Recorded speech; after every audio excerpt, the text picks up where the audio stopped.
Good day and welcome to another Spotlight series on behalf of the Mayor's Office of Black Male Engagement. My name is Jack Drummond and I'm the Director of the Office of Black Male Engagement, or OBME as we affectionately like to be called. And today Spotlight will be co-hosted by Octavius Blount, who is the coordinator for the Office of Black Male Engagement.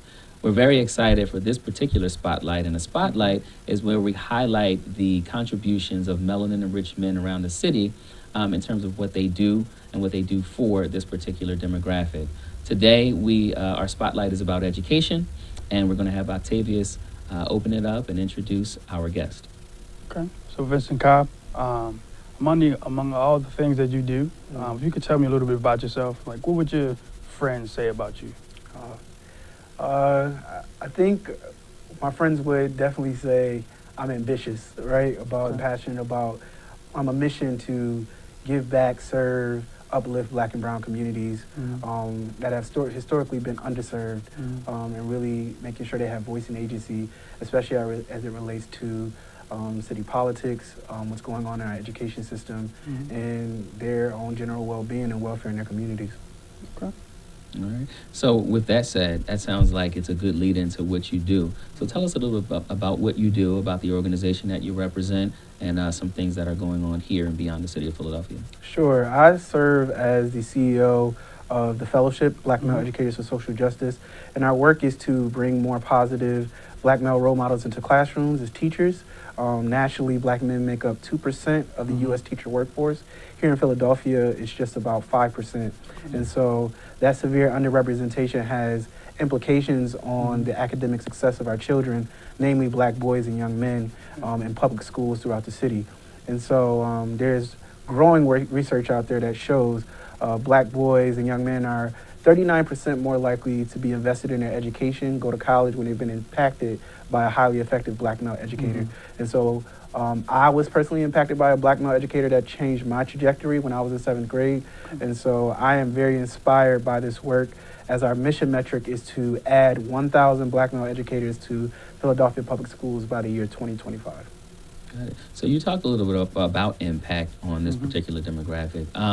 Can you tell me what your thoughts are around how and why education is important for Black men in the city, or for melanin-enriched men in the city? Sure. I think the schools and education is the anchor institution in every community, and we believe that it is the key to generating wealth in our communities, really helping our kids fulfill their dreams and their goals and aspirations to better themselves, also create better life conditions for their families and those in their own community. And so we see education as central, and schools as the battleground for the long history of inequity in our country, where we see certain schools have the resources to be successful and other schools don't. And so it's very unfortunate in our school system at large in the United States.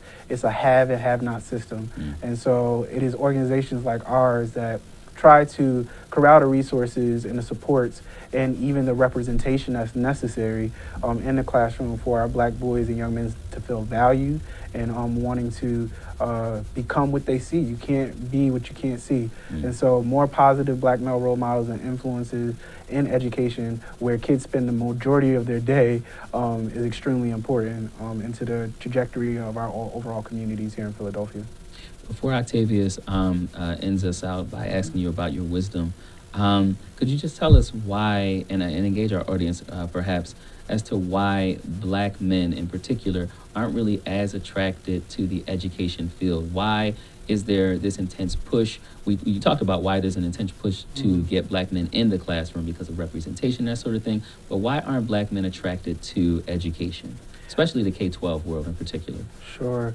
I think it's a historic issue. I think, when we think about Brown versus the Board of Education and during the Civil Rights Movement, there was a lot of shifts when there were integration into schools. That meant that leadership that did not have the right mindset about race were moving into leadership positions and pushed Black teachers out. And so historically, we have not dealt with that problem.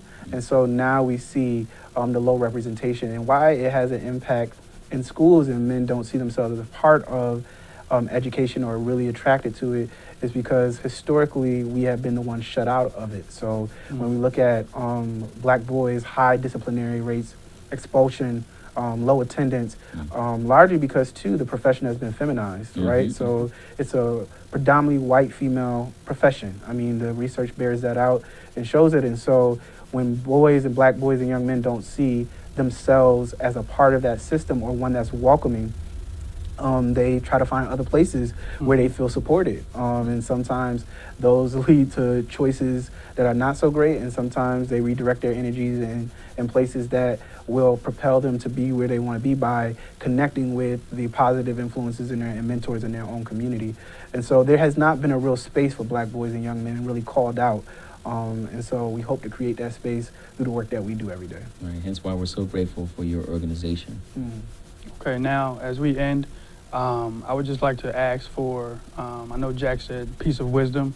If you can provide us with some advice, the young brothers that are listening right now, advice on their trajectory as a black man and how they can navigate this world that we live in.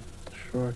I think with a city like Philadelphia, there's so many opportunities to get involved and find networks of brothers who are positive and doing the right thing.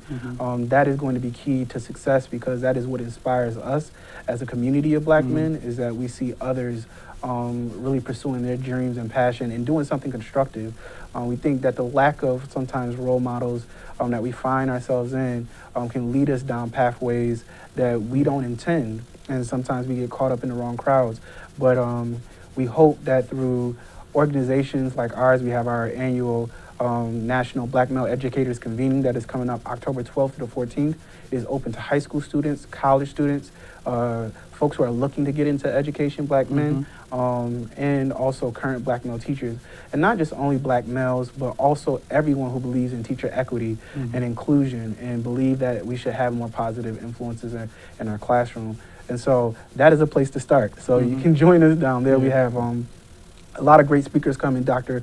Mark Lamont Hill, Dr. Chris Emden, John King will be returning this year. Talib Kweli, he will be joining us this year. So find your space, because there are a lot of men that are ready and willing to mentor and to help you along your way. So hopefully you can be with us on October 12th to the 14th at the downtown Sheraton Hotel. All right. Final question for those who are listening and watching. Is there a way for them to get in contact with you or get more information about your organization, a website perhaps? Sure. We have a website. It's fellowshipbmec.org. And we also have social media. You can find us on Instagram and Facebook.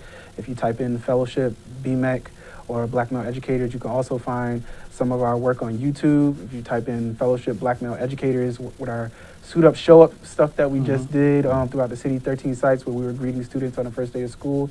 Many men, one charge, to really show a positive representation of other black males. So that's where we are. And you can all find us again, October 12th to the 14th at downtown Sheraton Hotel. All right, good brother. Well, thank you so much. We really appreciate your time and your effort and just being here and really offering yourself as a resource in your organization. We are really, we're floored by the work that you all are doing, and we're happy to be in partnership with you. Awesome. Thank you. Thank you so much. Thank you. Yep.